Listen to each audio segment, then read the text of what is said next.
Rancher gives water to wounded native. Next day, entire tribes arrive on horseback. The trail of blood led directly to his water well. Jack Morgan had seen plenty of injured animals over his 37 years on this harsh, unforgiving ranch, and he could easily tell the difference between deer blood and something far more troubling. But when he followed those dark red drops around the side of his barn, what he came upon made his hand stop cold on the rifle stock. A young native warrior was slumped against the stone base of the well, one hand pressed tightly to a wide, open wound in his side, the other weakly reaching up toward the wooden bucket, just 3 feet above him. The man's breaths came in sharp, agonized rasps, and though pain dulled them, his deep eyes followed Jack with the sharp watchfulness of someone who believed death might strike from any direction.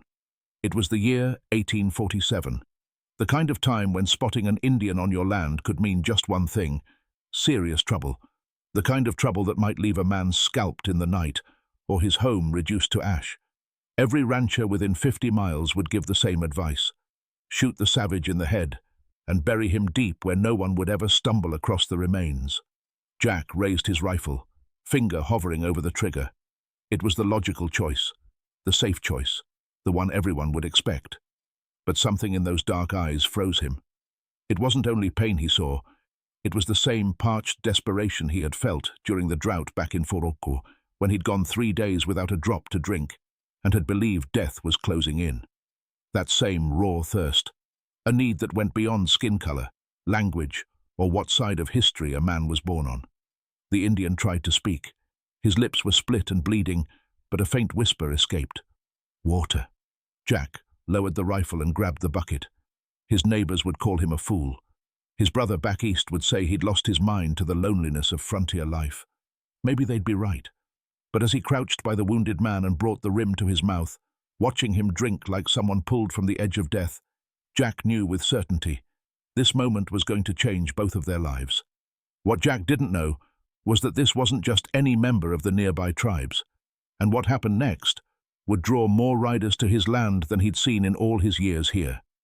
The young warrior drank as if he hadn't touched water in days, 3 full buckets before his shaking hands could finally steady the rim.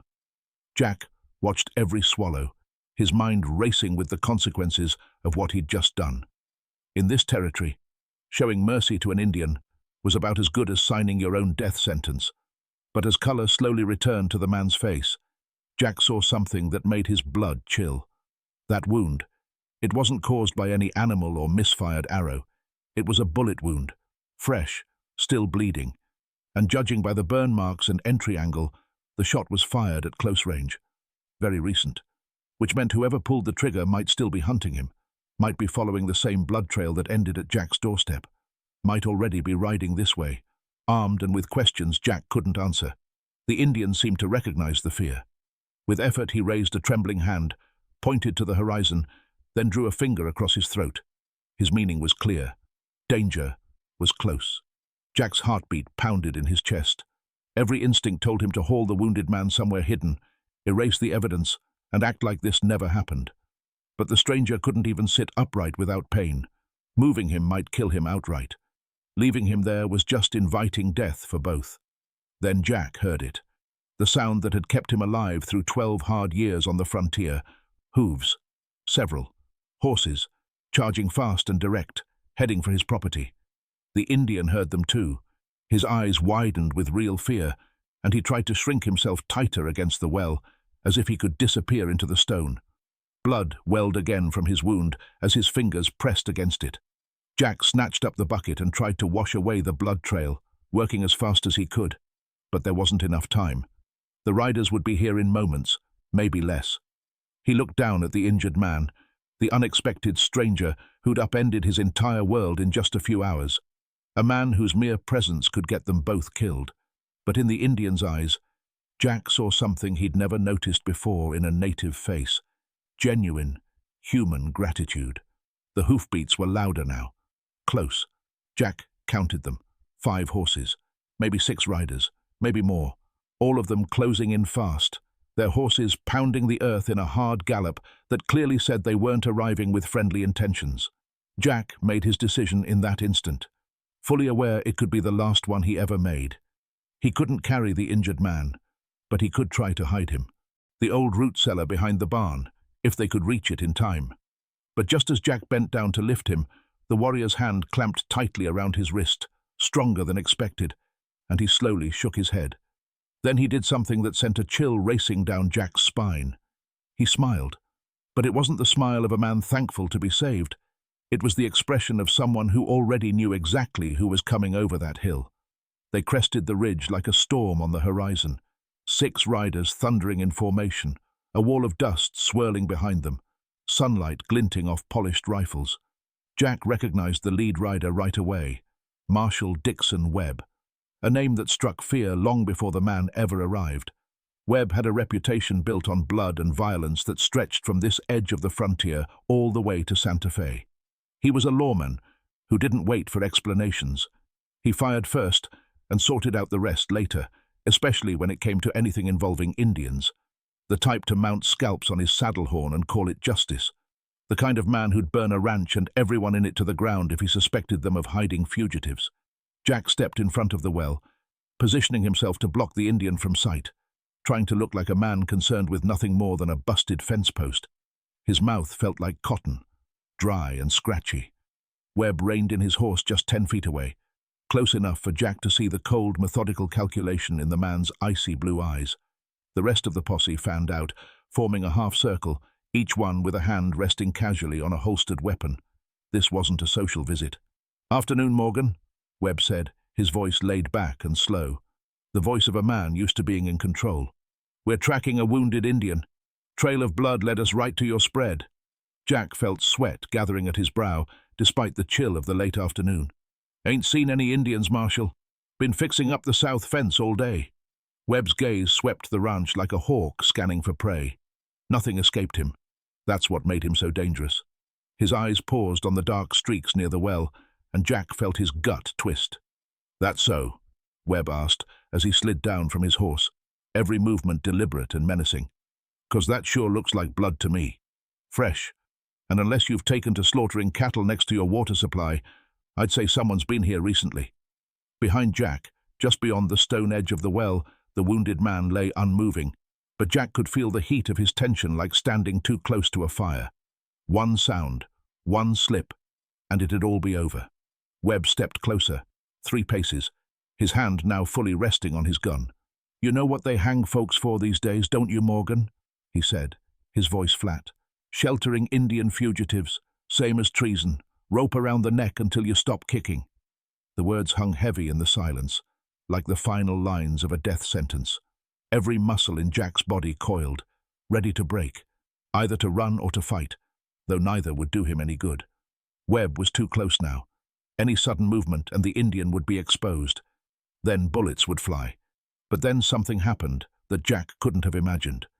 The injured man spoke, not in English, but in his native language, a fluid stream of syllables that rang out, musical and strong despite the pain.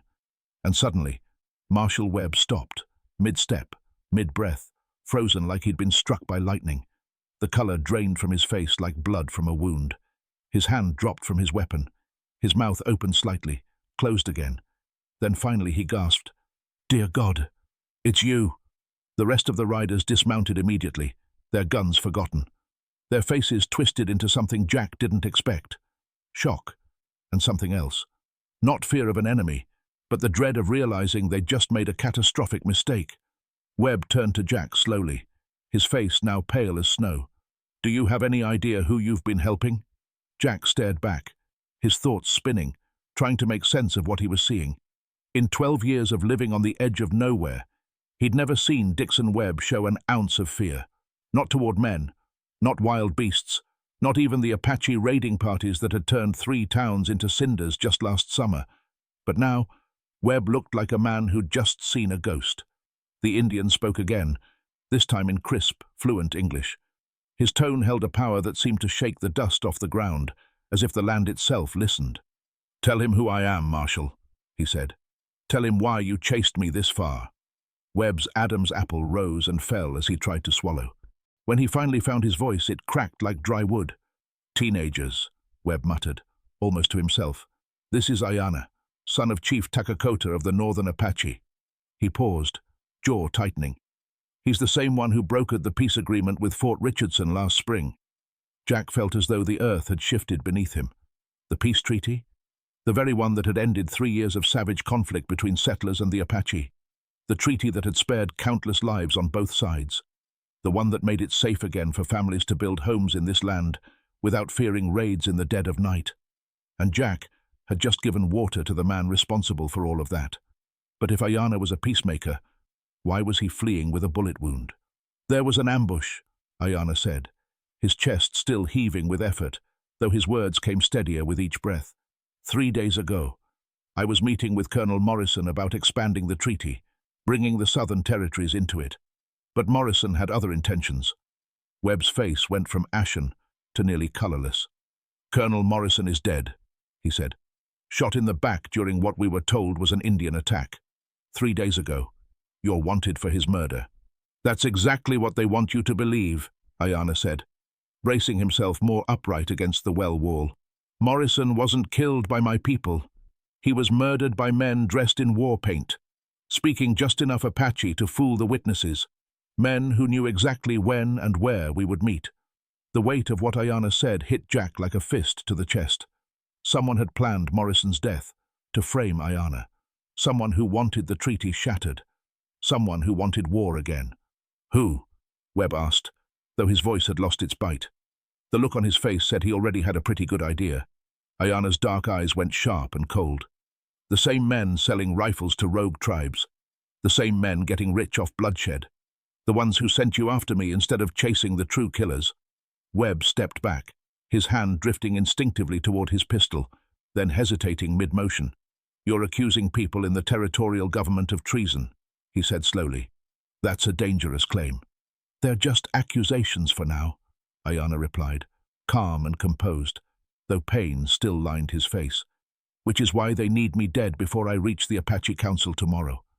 That's why they ambushed me, why they left me to bleed out, and that's why they're counting on men like you to finish the job. Jack watched the conversation unfold with rising dread. He had thought he was helping a dying man, nothing more. But now, it was clear. He'd stepped straight into the heart of a plot that could collapse the fragile peace holding this territory together. What terrified him most, though, was the possibility that Ayana was telling the truth. Because if he was, Marshal Webb hadn't ridden out here to serve justice. He'd come to carry out an execution. A long silence followed, tight and suffocating. Webb's men shifted restlessly in their saddles, fingers hovering near their holsters, eyes flicking back and forth between their marshal and the wounded Apache who had just accused powerful men of treason and murder. Jack could practically see the war unfolding in Webb's mind, caught between orders and ethics, between duty and truth. Men like Webb didn't do well with moral grey areas. They preferred to resolve dilemmas with bullets. Even if what you're saying is true, Webb said at last, voice low, I have my orders. You're wanted for Morrison's death. I'm to bring you back, dead or alive. Dead would make things easier, Ayana replied, unwavering. A corpse doesn't speak. A dead man can't testify, or name the ones profiting from another war. One of the deputies, young, uneasy, shifted in the saddle, leaning toward Webb. Marshal, if he's telling the truth about the treaty— Quiet, Bradley, Webb snapped. But Jack saw it. Doubt, creeping like water through cracks in stone. It was showing on Webb's face now. That's when Ayana played his last card. His hand trembled as he reached into a small leather pouch strapped to his belt. From inside, he pulled a folded paper, spattered with dried blood. This, he said, holding it out, is why they tried to kill me. A letter from Colonel Morrison, written the night before he was murdered. Webb stared at it like it was a live fuse. What does it say? He asked, his voice barely above a whisper. It says Morrison found out who was smuggling arms to the renegade bands. Names, dates, transactions, enough to hang a dozen men. Ayana's gaze never wavered from Webb's face. And proof, he added, that someone in the marshal's own office has been taking money to look the other way. The words hit Webb like a hammer to the gut. His face drained of all color, and behind him, his deputies exchanged uncertain glances, suddenly very interested in checking their horses' reins. Jack could feel his pulse pounding in his chest. He was witnessing something far bigger than anything he'd ever been part of. This was the kind of truth that could get them all killed. The moment a crooked lawman realized the noose might be tightening around his own neck. "You're lying," Webb said. But there was no conviction behind it. "Am I?" Ayanna held up the blood-stained letter. "Morrison trusted me enough to hand this over the night he died. Told me if anything happened, I was to take it straight to Fort Richardson.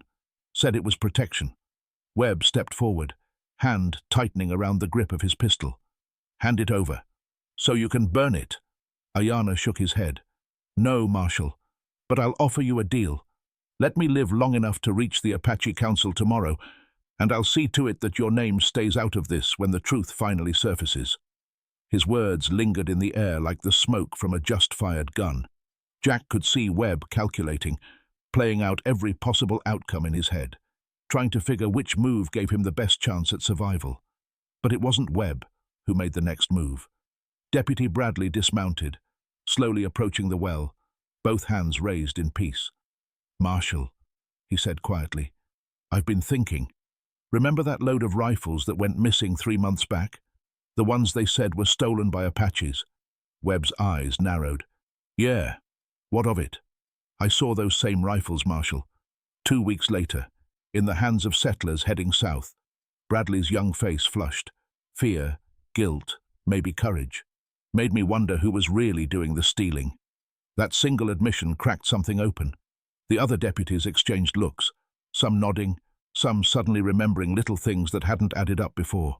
And Jack realized what had just happened. Ayanna had shifted the tide without raising his voice or a weapon. He'd turned Webb's men against him. If you're enjoying this story of grit and courage in the Old West, you won't want to miss what comes next, because everything these men thought they knew about law, justice, and loyalty is about to be shattered. But Webb wasn't the sort of man to give up easily. And cornered men, dangerous men, did reckless things. His knuckles whitened as his fingers clenched his pistol.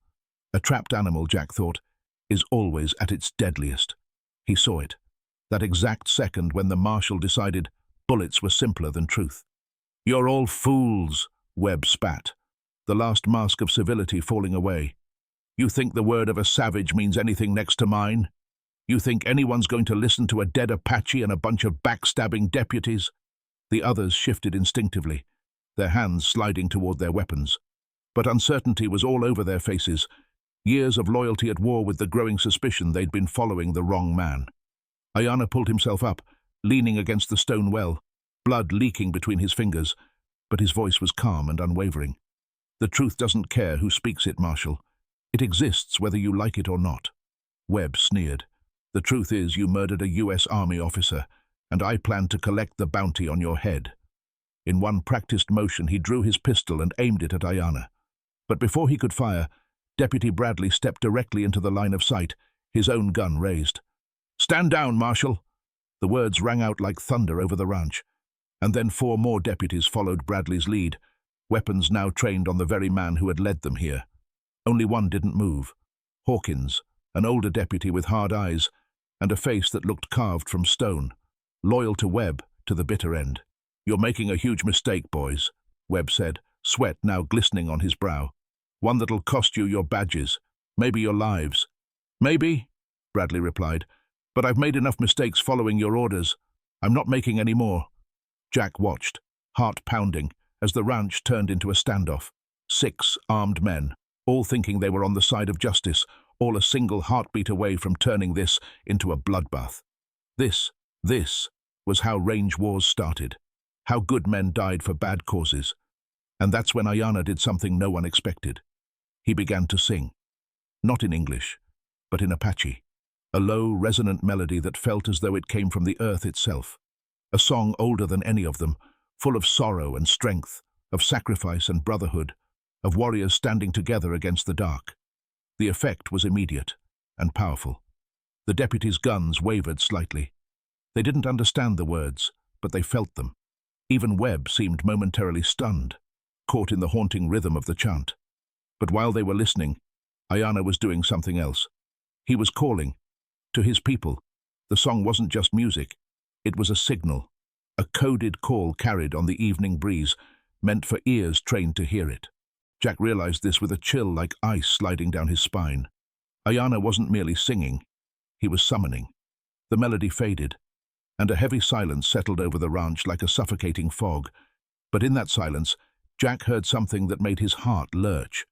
Hoofbeats, faint but unmistakable, approaching fast. And not just a few. Webb heard them too. His skin turned pale, like frost under moonlight. "How many?" he asked. Ayana, despite his pain, allowed himself a faint smile. "Enough." The sound swelled, multiplied, became a roar like distant thunder galloping across open prairie. Not 6 riders, not 12. This time, it was an entire Apache war party, bearing down on the ranch, and they would arrive within minutes. Webb lifted his pistol again, this time aiming it squarely at Jack. "This is your doing," he snarled. "You helped him signal them."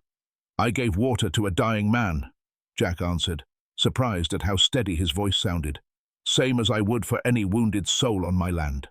The rumble was now underfoot, shaking the ground, hooves close enough to feel, too many to count.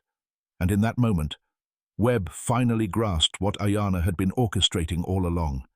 They crested the horizon like spirits of another world, 50 Apache warriors on horseback, riding in perfect unity. Their war paint shimmered under the last rays of the sun. But as they neared, Jack noticed something that shattered every assumption he'd held about Indian war parties. They weren't riding to attack. Leading them was an elder chief whose presence radiated command from 100 yards away. His silver hair was braided with eagle feathers, and though aged, he sat tall and proud on his horse, every inch a leader who'd never bowed to any man. Behind him rode warriors from all walks, hardened fighters and young braves barely old enough to hold a spear, but their weapons remained untouched, holstered or slung, not raised. Webb's expression shifted rapidly. Confusion, fear, desperate strategy. His pistol still trained on Jack, though his hand trembled as if with fever. "This changes nothing," he said, voice brittle. "I still have my orders." "Your orders," a new voice said, "have just been revoked." All eyes turned. Deputy Bradley stood holding up a folded document. Its seal glinted in the dying light. "This arrived this morning, Marshal," Bradley said, "straight from the territorial governor. All pursuit of Ayana is to be halted until a full investigation into Colonel Morrison's death is completed." Webb's face darkened to a violent shade of purple. "You lying little—" "Check your dispatch pouch," Bradley cut in, "unless you've been too busy chasing bounties to read your damn mail." The Apache riders encircled the ranch in a wide ring, not threatening, but unmistakably firm in their presence. The elder chief dismounted and strode calmly toward the well, his eyes never straying from Ayana. Each step was deliberate, every movement filled with solemn purpose. When the chief reached his son, he embraced him, searching his face and wound with weathered hands and quiet urgency. The warriors watched silently, reverently. Jack stood still, knowing he was witnessing something rare and deeply sacred. The return of a son to his people, the reunion of a leader and his heir, a protector welcomed home. The chief spoke rapidly in Apache, his voice thick with concern. Ayana replied in kind, though Jack caught enough words in English to gather the truth. Morrison's murder, the names of those responsible, the broader conspiracy. When their exchange ended, the chief turned slowly to Webb, his gaze, black and sharp as obsidian, locked onto the lawman. "My son tells me you came here to kill him," he said. His English was flawless, every word deliberate and exact. Webb's gun quivered. "I came to arrest a fugitive from your own lies," the chief countered. "A man guilty only of uncovering how you and your allies profit from keeping our peoples at war." The accusation struck like a hammer in the stillness. Webb's last supporter, Hawkins, the old deputy, began inching his horse backward, clearly re-evaluating his loyalty. "You have no proof," Webb said, though his voice cracked under the weight of his own fear. The chief didn't smile with kindness, only with the certainty of a man who had already won. "We have Colonel Morrison's letter," he said. "We have confessions, taken before the guilty parties died running from justice. And we have something else." He gestured. A warrior stepped forward, a leather satchel slung over his shoulder. From it, he drew a stack of documents. Webb's face turned ghostly pale. "Your correspondence with the arms dealers," the chief continued. "Records of every payment, every shipment. "Every lie you told to hide the truth," the chief said, "is written here." Morrison had been more meticulous than Webb ever imagined. In that instant, Webb's entire world crumbled. Jack watched as a corrupt man finally saw the full weight of his own ruin. All the blood, all the betrayal, all the desperate power plays, undone. The evidence was irrefutable. The witnesses, credible. And justice, inevitable. But men backed into corners are the most dangerous. Webb spun, gun swinging toward the chief, panic pushing aside reason. "If I'm going down," he snarled, "I'm dragging you with me." What happened next unfolded faster than thought. Ayana, despite his injury, threw himself between the gun and his father. The pistol cracked. 50 Apache warriors moved in perfect harmony, hands flying to their weapons. But the bullet missed, because Jack Morgan, just a rancher with a conscience, had slammed into Webb from behind, bringing both of them crashing to the ground in a tangle of limbs, dust, and fury. The dust settled like the curtain falling on a final act. Webb lay still beneath Jack, his weapon flung out of reach. Deputy Bradley and his men moved in quickly, securing both Webb and Hawkins, while the Apaches slowly lowered their weapons. But it was what happened afterward that Jack would carry with him forever. The Apache chief stepped forward, walking slowly to where Jack sat on the ground, catching his breath. His deeply lined face revealed no emotion as he studied the man who had risked everything for someone he barely knew. Then, without a word, the chief placed his hands firmly on Jack's shoulders and spoke in Apache. The words were low, solemn, heavy with significance, a voice full of ritual and gratitude.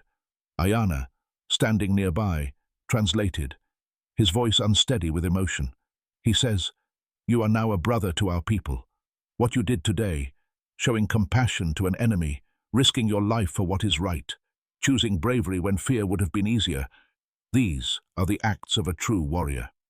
Jack felt something stir inside him, like a door long shut, swinging wide to let in light he never knew was missing. His entire life, he'd been taught that Indians were enemies, savages, obstacles to progress.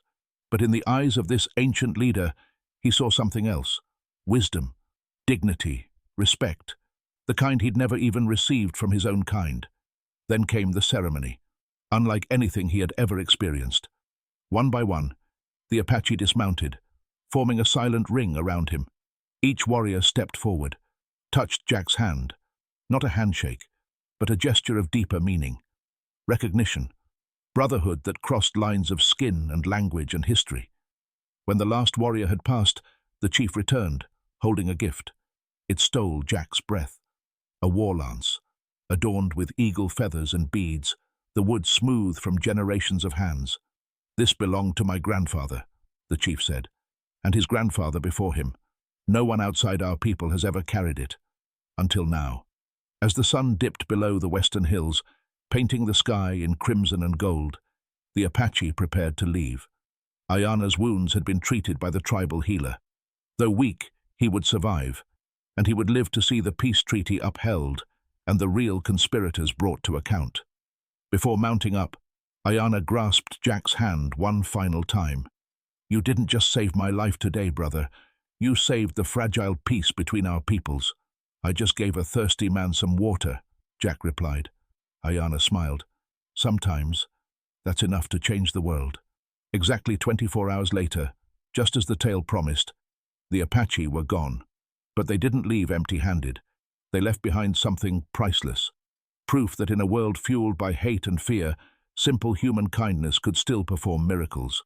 Webb and Hawkins were found guilty: treason, conspiracy, and corruption. The gun-smuggling ring was dismantled. The treaty wasn't just renewed, it was expanded, covering every tribe in the region. And Jack Morgan, an ordinary rancher who had chosen mercy over violence, became the first white man in the territory's history formally adopted into the Apache Nation. Because sometimes, in the hard-edged reality of the Old West, the fiercest victories aren't won by the gun, but by something far more powerful: the bravery to see your enemy as human, and the wisdom to choose compassion instead of fear. Now go ahead, click on the video on screen, because the next story, it holds a twist you'll never see coming, one that might just stay with you long after the screen fades to black.